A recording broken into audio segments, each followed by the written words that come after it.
The mic. Good morning, everybody, and it's a pleasure to be here. And woof, I don't know what your reaction is to the session that just went. I am overwhelmed by what I heard. Are you also? You know, the reaction to everything that Nitin Paranjpe just said, there's so much of excitement ahead of us, and you know, as I look at myself, I say, do I know enough? Do we know enough as an industry?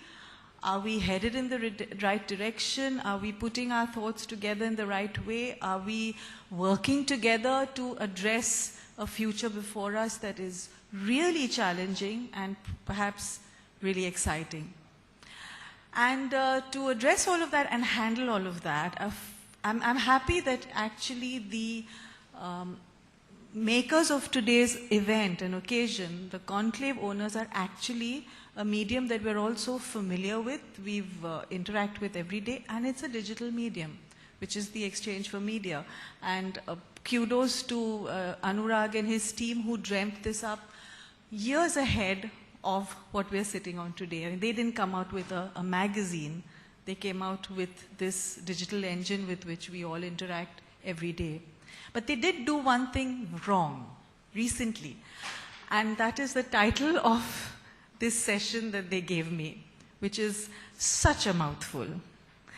Change, and words and a lot of that. Changing marketer priorities, media service brands and media owners reshaped, a global view on the impact on media service brands and media owners, and I've lost myself along the way, as marketer client priorities change with the changing consumer.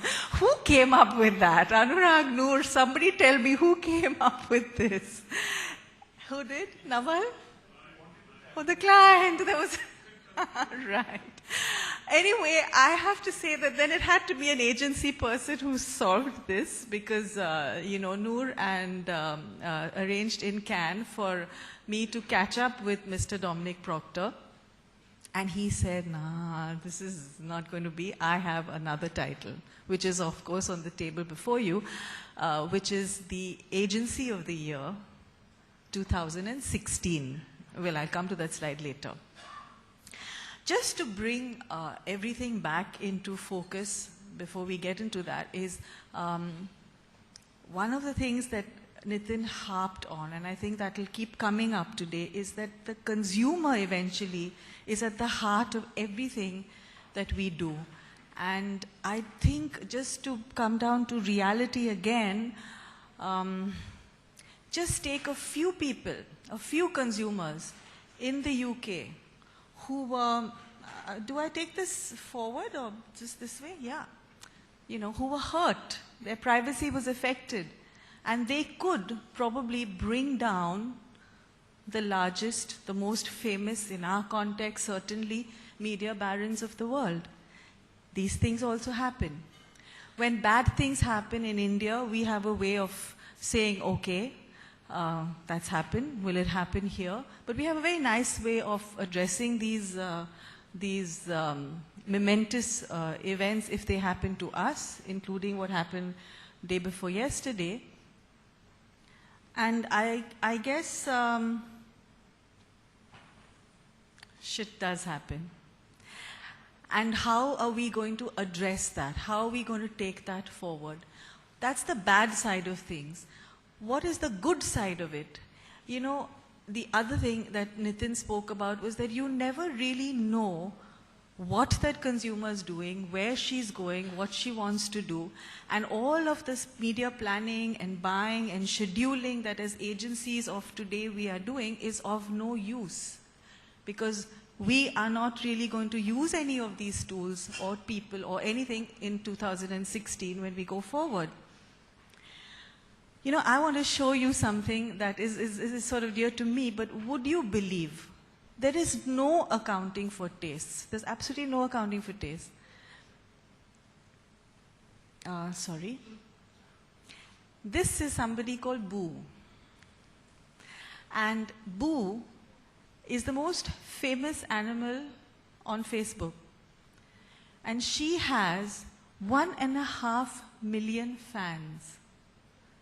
Does anyone in this room think any Indian has 1.5 million fans yet on Facebook? Huh? There's Amir who has 3.5 million. But this is no accounting for tastes. Do we even think of all this, you know? And this is a dog who somebody dreams, and the dog actually sort of speaks and puts up pictures, and in that sense, that's how it is. That's how crazy it is. And so I think just, you know, it's so overwhelming. To me, I just want to come back and say that I really find all of this extremely overwhelming. And therefore, I want to now hand over to and present to you somebody who I think is going to bring this all to shape for us, a man who arguably runs certainly what is in India, the finest, one of the finest media agencies, and will tell us what he thinks the agency of the future is going to look like. Mr. Dominic Proctor is a very tall man. And he has some fantastic slides to share, but he wouldn't let me sort of read out what he is, you know, his normal CV. This is what he's given me to say to you, and like a very dutiful Indian woman, I will say it all. He has been the CEO of Mindshare since 1997, which is a long time, and it's not often that you know people who stay in those senior jobs for so long, so congratulations to you. And before that, he was the CEO of JWT UK.